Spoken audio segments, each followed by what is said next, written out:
Oh, people are joining? We are live. All right. Awesome.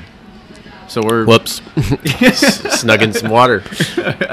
So everybody's watching. Welcome to the first recording of Bourbon Pursuit that is happening at Down One Bourbon Bar here in Louisville, Kentucky.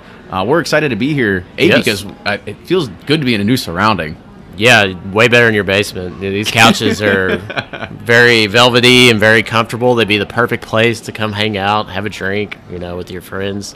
Oh, you mean like on March 1st? Is that what you're talking March about? 1st. If you want to see some really cool master distillers and, some bourbon celebrities, not us, but, Chris and actual Elizabeth. celebrities. Yeah, people that are actually making the product or have some sort of influence to it. We just talk about it. That's all we really get out of it. Yeah. And this is like our first, nobody probably saw this, but we've been setting up for like a while, and there's like all these cameras, lights. It's like the real deal. Like, and I have no idea which camera to look at. I'm hoping I'm doing okay. It's our first time doing this like this, but I think we'll learn as we go. But I want to take an opportunity to kind of talk about what we're doing here today during this live stream.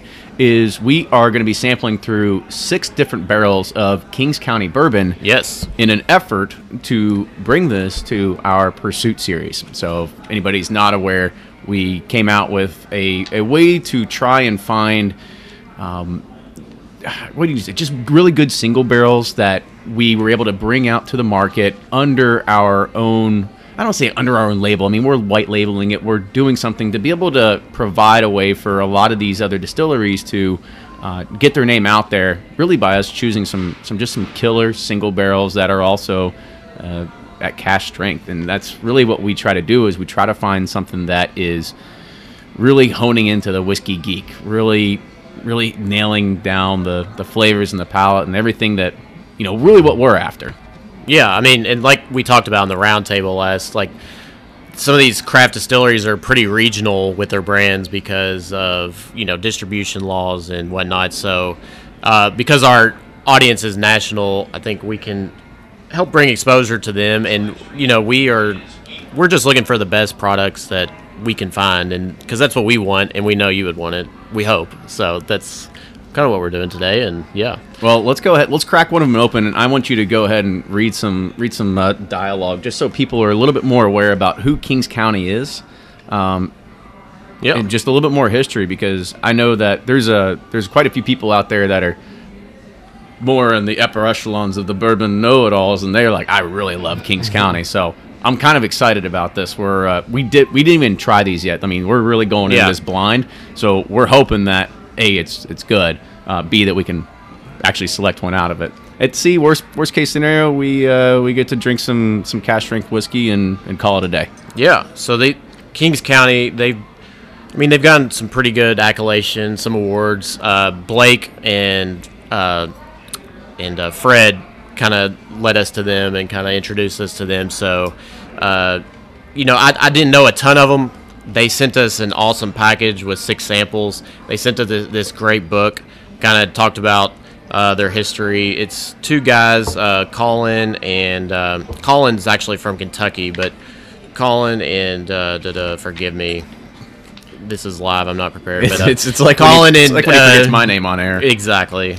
And Colin, I forget my kid's name sometimes. So, but Colin and David, they were roommates up in Brooklyn. Colin's from Eastern Kentucky in Harlan. He learned moonshining and bootlegging kind of down there, then kind of introduced it to his friends, started making moonshine for parties. People were like, this stuff's awesome. So they started a distillery up in Brooklyn.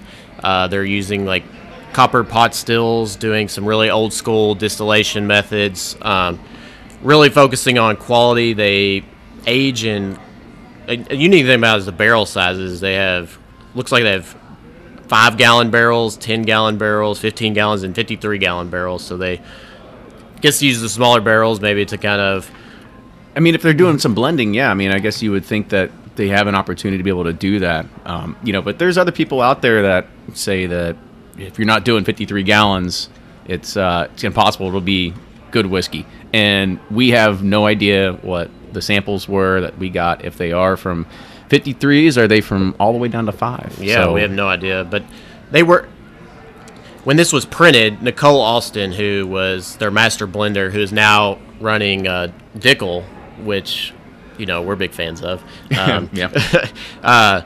But she is no longer with them. But she was their master blender, so they had a kind of stellar crew making this stuff. So like I've heard great things. I've never had it before. They've won all kinds of awards. I really appreciate they sent us all these samples. They sent us a great book. I read it actually this weekend, The Guide to Moonshining. That you probably can't see it in this, but if you're like just a newbie in bourbon, it was awesome because it kind of talked about what goes into making bourbon, all the bourbon brands, who's sourcing what bourbons to make their brands. It was a really good read and like very approachable, basic like knowledge. So it was presented very well. So kudos to Colin for that. So that might be the most you've ever spoken in like one complete go. There's a lot. Yeah, I'm doing the best I can. I bring it for the all the fancy cameras and stuff. I know. Well, grab your first glass. Let's kind of like have a little go. So this is barrel number 3515. Oh, and one more thing about the bourbon. So most mash bills are either you have your corn obviously at 51% or more, but they're either rye or wheated. Kings County does neither. They are made with New York corn and malted barley, so there is no rye or wheat in these mash bills. So kind of more line of like probably like a Scotch or a Irish whiskey. Really? Maybe. Okay, that's interesting. So, yeah, I mean, the first one. I'm not gonna put my bias on you yet. I really like the nose. I mean, I would say with all these, the color is really starting to be showing off top notch. I believe when you did talk to them, they were talking that they were going to send us stuff that I think was closer to 5 years old. Yeah. Is that what it is? Yeah. So we get to at least try something with a little bit more age onto it. So if you had tried Kings County in the past and you're holding back because of that, I mean, it's one of those things that you're going to have to see this with craft distillers as we continue to go, is you got to keep giving them time every single year because things are continually changing. Yeah. I mean, even when I think of even Peerless down here in Louisville, Kentucky, their 2-year was something that I was like, and I think that's probably why a lot of people might have scoffed at it, was because it was a 2-year rye. It was very high priced, and it honestly it had a lot to still accumulate for that price tag. However, their 3-year, I don't know if you've had it yet. I've had it 3 times, and it's actually really, really good. So yeah, it is amazing, like just what a season or even a half season will do to like some of these barrels, like moving it in and out of the wood and what flavors they start to extract. So yeah, like we've tasted some stuff that's even been just like 2 years old, and like you're like, we tasted it 6 months earlier, and like it had changed like drastically in just 6 months. So yeah. Mm-hmm. All right, but the nose I really enjoy. I mean, for me, I get tons of orange kind of notes, like citrus on the notes, on the nose. Yeah, I mean, for me, I know you're really good at your descriptions nowadays, and I'm still working on it. But I can at least when I go to the taste here, the youth still shows for me. Yeah, it's still there. It wouldn't be. It's still good. But it's nothing that, I mean, put it this way, there's a lot of craft distillers out there that put a lot of bad. This is not a bad product. It's not a bad product at all. It's just young. It just needs more time. Just like anything else that we're doing when we get to this industry, everything's based on patience. Nothing happens fast. Everything happens at a crawl. Yeah, but not surprisingly, being a malted mash bill, kind of similar to, reminds me of the Parker's. Was it 8 or? Oh, I can't keep track of the numbers. The malted whiskey one, yeah. No, I'm with you. But yeah, I just get a lot of like porridge and cereal flavors, like bland cereals, like basic kind of bran and those type of notes in it. Like it's kind of been soggy cereal kind of. Man, you're on fire. You're on fire with all definitely this. Not. I just think about like, all right, what everyday thing about 8 that's going to relate to this? You eat soggy cereal every day? Well, when I was a kid, you go watch a cartoon, you forget about your cereal, and then you come back to it, and you're like, oh, it tastes like soggy cereal. It tastes like soggy cereal. So it kind of brings me back. I mean, I'm pretty sure like any dad out there, any parent, they're watching this, and they're like, yeah, I think I have to yell at my kids constantly when I pour them a bowl of cereal and be like, you better go eat that before you get soggy. I know I do it at home because our daughter likes to eat Cinnamon Toast Crunch, and then she loses focus and watches TV for 30 minutes, and then she goes, my cereal's all soggy. I'm like, tough. I'm not pouring another bowl. I'm a big fan of soggy Cinnamon Toast Crunch. I think that's where the magic is. Yeah, you get the cinnamon milk and sugary kind of, and then the soggy cereal all together. It's quite blissful for me. All right, well, I'll let you have that one. If you want, you can pour that into another one, or you can. Here, just give me another. There you go. Pour another glass here. So, we're moving on to our second sample. We'll take this first sample and we'll put it to the outbox because I don't think we're going to choose that one. But so their next one is 2812. Oh wow! So we go to 2812. Again, I mean the colors on these are just phenomenal. Man, both of the noses are like really, like I could smell these. Like I know. I think episode 6 likes bourbon diffuser. Yeah. Both of these I could put in my diffuser and be happy with. Yeah, I mean. Yeah, and just going off the normal like color wheel or color palette, whatever it is, like you've got, like I think like you get golden raisins and cranberries. Mm-hmm. See, there you go, Kenny. I'm doing my best. Like I said, I'm just trying to learn from you and Fred. It's constantly hard. It's like that. You get like one of those salad kits with the poppy seed dressing and the sunflower seeds in there. Kind of reminds me of that, like sunflower seeds and with the poppy seed dressing. I'm waiting for one of these things to ever start tasting like salmon because I think I eat it twice a week now. And what? Salmon. I thought you said sand. I'm like, why do you eat sand? The same way you eat soggy cereal. Yeah, true. All right, going for a taste on this one.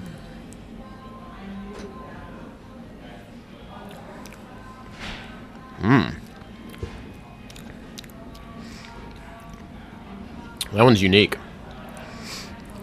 Mm-hmm. I like it more than the first one. Yeah. It still has like I don't know, like I'm not a big coffee drinker, but like what would be like the most like mild coffee? I mean, is like a latte like the most like mild kind of coffee there is? Like what is that? Yeah, I mean, a latte you're going to have the most portion of milk to espresso. So, yeah, I could see where you get that. Maybe just on the very end of it. It wasn't. Yeah. But I think I still get some more citrus, some more of those sort of fruity notes out of it rather than anything that's like really dark and rich.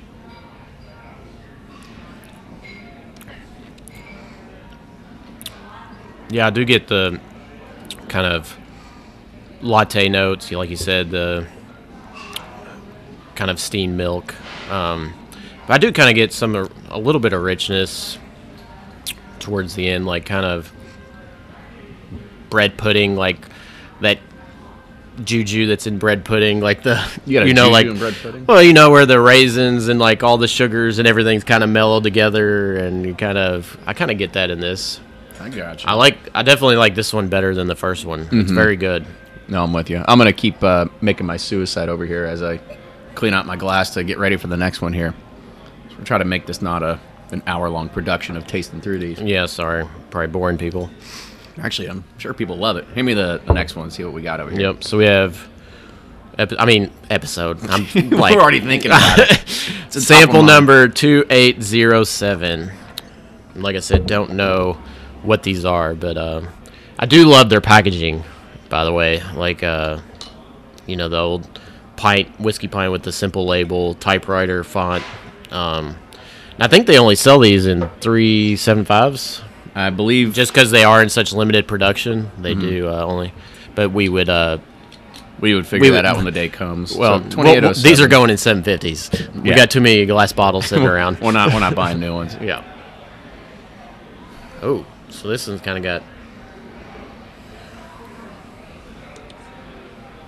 And they didn't tell us any recipes or formulas or any kind of barrels. I mean, this is really we're going in here blind, trying to find something that really stands out to us. Just from the book, we have here's some of their products. They have their barrel strength bourbon. They have a peated bourbon. They have a single malt whiskey, and then they have a bottle and bond bourbon. And excuse me, they actually have a chocolate whiskey too that they did not send us. Which, is that a good thing or a bad thing? I don't know. I was kind of interested to try it. I will say, I look at show Betty the picture, the camera, the picture. I mean, it looks like chocolate, and molasses. It is definitely, it is definitely dark. So, anyways, all right. Let's guess which one of them are. All right. So I think the first one was probably the malted whiskey. You think? Would you think? I have no idea. I don't know. Like I said, I only play a whiskey know-it-all on the podcast. If I had to guess, I don't know. I'm terrible at these. It's okay. That's the fun part. I mean, and this is one thing we always talk about is going in blind, not having any sort of bias or anything like that. So you go in understanding absolutely nothing about what you're tasting, so you have a little bit more of a appreciation for it. This kind of reminds me of like being on a farm or something, like Huber's Farm, where you got all the like different plants growing, you got everything running around, you got it's got a little bit of a grassy kind of, yeah. The finish is a little too astringent for me. Some people might say it's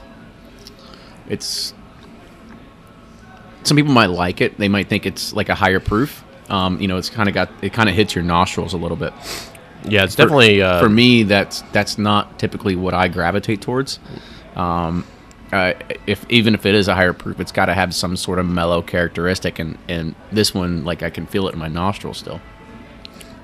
I do really like the front end of this, but like you said, the alcohol overpowers the end and kind of dissipates all the goodness that you get on the front end. But I really do enjoy the front palate on this. And it's still lingering around. Yeah. I didn't get that in any other ones. Like, maybe that is the alcohol talking in regards of if it's singeing my taste buds or if it's actually developing some sort of flavor still. But it's still kind of sitting around on my front I keep going back palate. To that. I like it. All right. Well, should that be I don't know. I'm on the fence about that one. I mean, I think I like 2 better than that one, but I still think that's pretty good. We'll leave it to the far right. So we got 2. No, 2's in the back. One's in the so front. All right. So here's our no. Yeah. Maybe it's the triangle of it's the triangle of what the hell is going on over here. So yeah. We'll figure that out. They did want us to come up there and hang out. I was kind of bummed we couldn't go, but what better place than Downwind Bourbon Bar, to do this? Oh, absolutely. But it looks really cool. I mean, they got all the old wood, kind of fermenters like Maker's Mark does. It kind of looks urban, I'm sure it's pretty cool to just have a distillery in the middle of Brooklyn. Yeah. Well, it'll give you something to do next time you're in Brooklyn. I know. As if you don't have enough to do and you go to New York already. I mean, it's the city exactly. that you got to stay there for at least 2 weeks to even get to like 3 restaurants because there's so many. Yeah. All right, hand me the next sample. You can tell about just from Colin's book and this is 3510. And from this sweet pamphlet we got,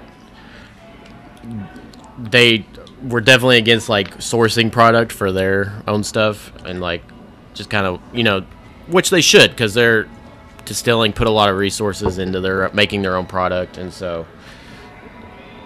I think that's pretty cool. Well, I mean it's a tough decision. We talk about all the time in the podcast whether you go and you start with sourcing or whether you sit there and you try to fight the battle of waiting till your whiskey's ready. Yeah, it's really tough, especially the first 2 or 3. It's got to be just brutal because you release something and you're just like, oh gosh, it's. Well, I mean, I think most of the people that have done that have felt the pain, and they have, and and that's why. You look at some of them that are out there, and they continue to source. They're trying to find different sources that are out there, and because they're like, well, the MGP train has ran out. We're not getting anything over 9 years out of there anymore. So what's next? Yep.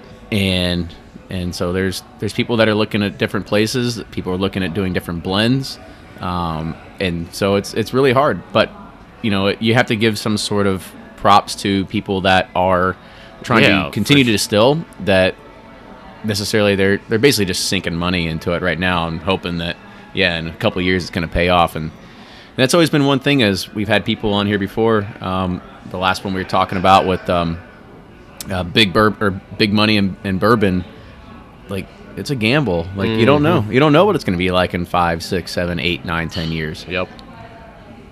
Unless you have some sort of pedigree behind it, which you look at Bardstown Bourbon Company, you look at OZ Tyler, you look at all these different places that are essentially contract distilling for the masses. Yeah, they've got all the names behind it, so they've got some pedigree, and that's why people are looking at contract distilling through them. For sure. The color on this one is beautiful. I mean, it's like, for a 5-year product, really dark. Mm-hmm. Yeah, I think the nose is probably my far in the favorite, this one so far. Yeah, it's very... cherry. This one's probably the more traditional bourbon notes of all of them we've had so far. My guess is the bottle and bond bourbon. No, I'm kidding.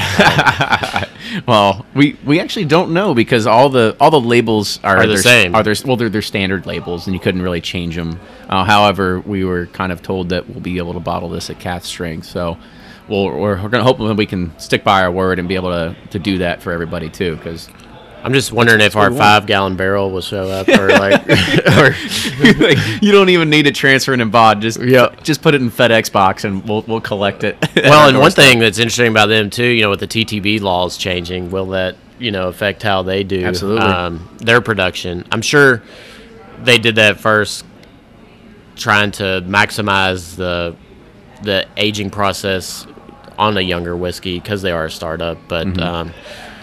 Yeah, interesting to see what the TTB, how that kind of plays out with these companies are using smaller barrels and whatnot. Mm-hmm. So, this taste of this one compared to the last one are polar opposites. Mm-hmm.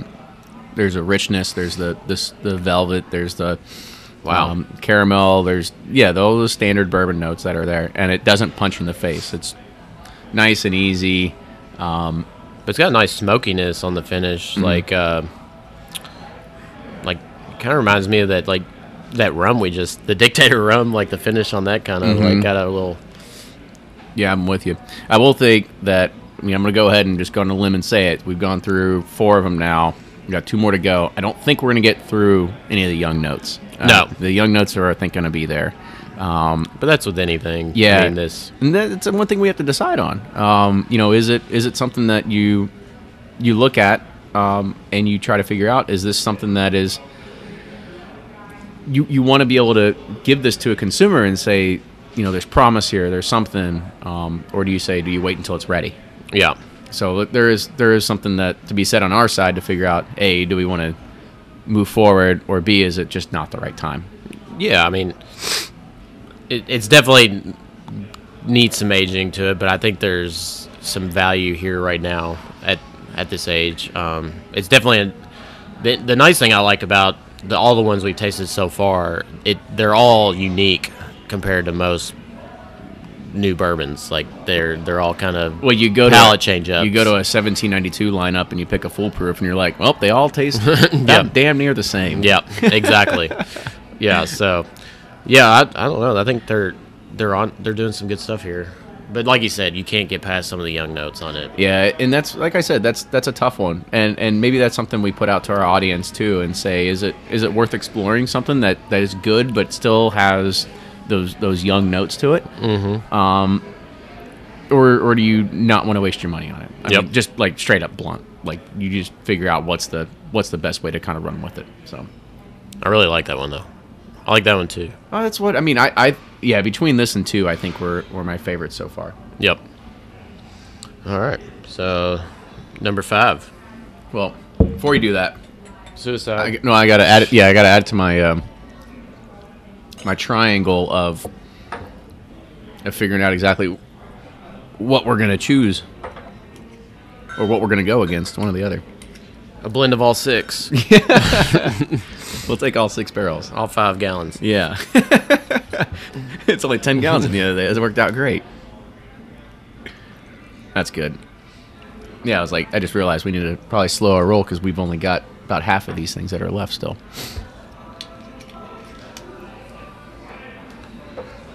All right. So this reminds me of 3 some of those pungent alcohol vapors that are coming through. Mm-hmm.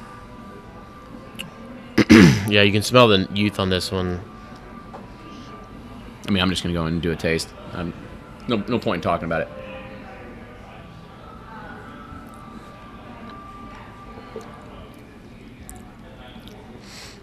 This one actually tastes a lot better than it smells. Yeah, it does. I was about to say the same thing. Like, it doesn't have the overpowering characteristics that number 3 did. I also think it's lingering a lot more. Like, it reminds me of the finish, but better on the last one. Yeah. Yeah, this one's...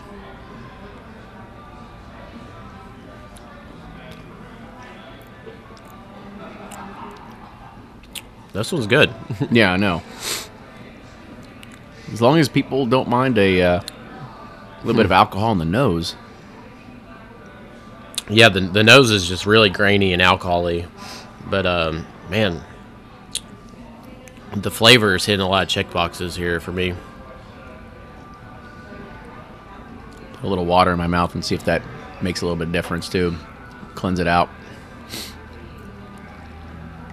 Is that your technique? Oh, well, at least it's a technique. I'll give you that. Yeah. The hard thing about reviews is when you're tasting, it's hard to keep up conversation. What'd you say? Tell them what we're tasting.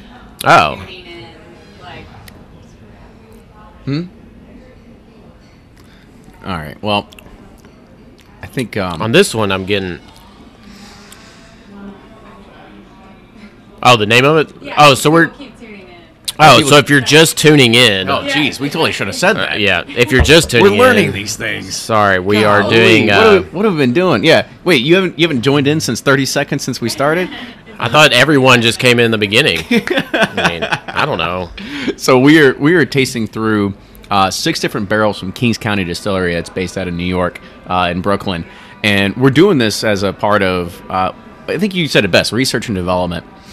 And, is that what I said? Well, you said it at one point. Yeah. If this is research and development, because we are looking to do this with inside of our private label Pursuit series and finding a barrel that we would want to do this to help bring exposure to a lot of craft distilleries that are doing things right, and they're doing things that are really good too.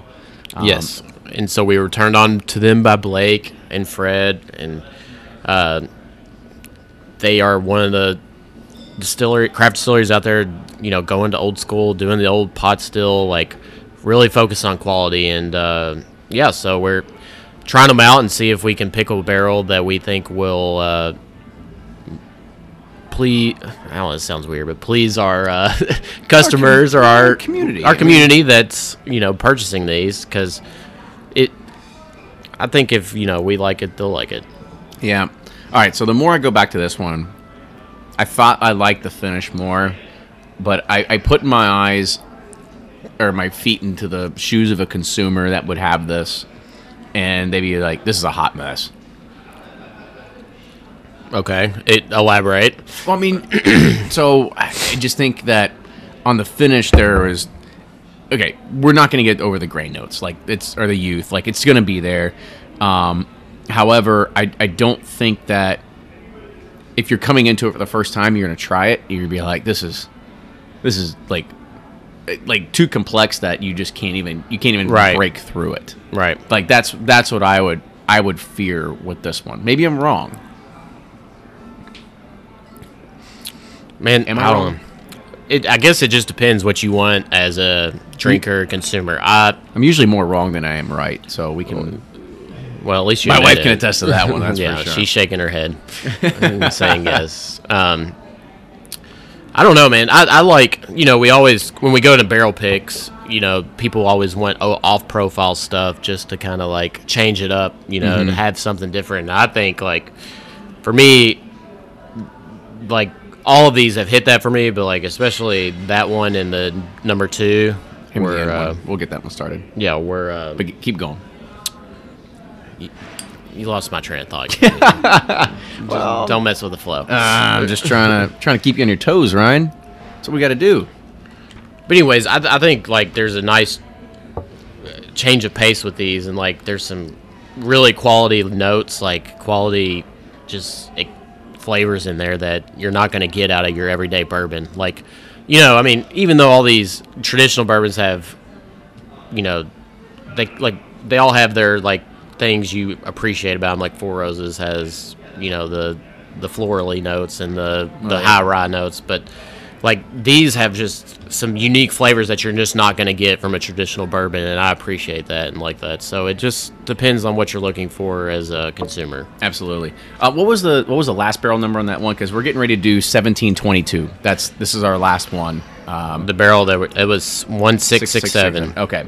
So where is it in the triangle? I don't know. Where would you put it in the triangle? Because we've got some. That's a no. That's the maybe, and that's the yes back here. Okay. So we'll try to set this up more like that. And when I say like no, that's a hard no. When I say maybe, that's like a hard maybe. When I say yes, it's like a maybe yes. Because we still have to figure out if this is something that we're wanting to. Wow, I'm glad I didn't date you. You know, like, check this box, yes or no. Oh god. Yes really means maybe. But who knows? What's that? These ones or those? No, maybe or yes. So we got our no. No. Wait, no, that's the no. Wait. All I know is the one with the 2 is the hard maybes. The hard maybes. The hard maybes. So this one I believe is the hard no, and this one is the probably not gonna probably happen. not. It's like the we got the Jim Carrey of, you know. So you're saying there's a chance, one in a million that. That's what to say is we're really good at our categorizing. Yeah. As well. But here, pour yourself this one, because there's also something that I also noticed when we were tasting through these. These barrel numbers are almost close in regards to stuff that we liked. So in the stuff we liked, 3515 and 3510 are right there. Oh yeah. Up here in the nose were 2812.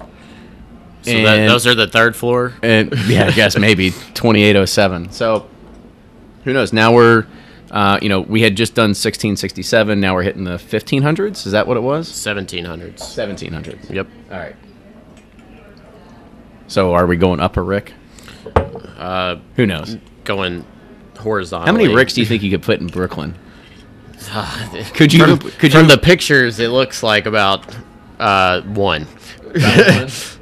Yeah. It's well, here, show everybody on the camera real quick about what it would look like. This looks like their storage facility here. Yeah. There's like 3 cameras, so I don't know which one. Constance helped me out and pointed to the right one. Thank you. That one. There we go. All right, cool. But no, I mean it's cool though. I mean, oh yeah, I mean, I love it. I mean, as long as you don't mind the lead paint chips on the ceiling. I'm just kidding. It's probably not. Kenny. Gosh, can't take you anywhere. I know. Actually, you know it's not because but it is. I mean, it's pretty cool because, you know, the distilleries you go to in Kentucky are like these just old decrepit barn. I don't know. This is like old decrepit barns. Not well. You know what I mean. It's just a cool change up. It's a nice, cool urban distillery. I think we should visit there sometime. Well, I'll tell you this much. I think we saved the best for last. Really, the nose is by far the best I think that we've had so far. I didn't do that on purpose. I just lined them out randomly. I mean, there's no youth notes. Yeah, this one's. It definitely shines through in that cherry, that cordial, the maybe even a little bit of strawberry, raspberry, a lot of those fruit notes, I think. Mm-hmm. Or it could be because we're the 6th barrel down. It's one or the other. we're lubed up. Makes it a little bit easier. Yeah. No, I'm with you. I could nose this thing all day. I mean, there's just enough alcohol vapor that makes it know that it's still a bourbon whiskey, but it's not so much that you're like, oh, this is too much. Like it's just there.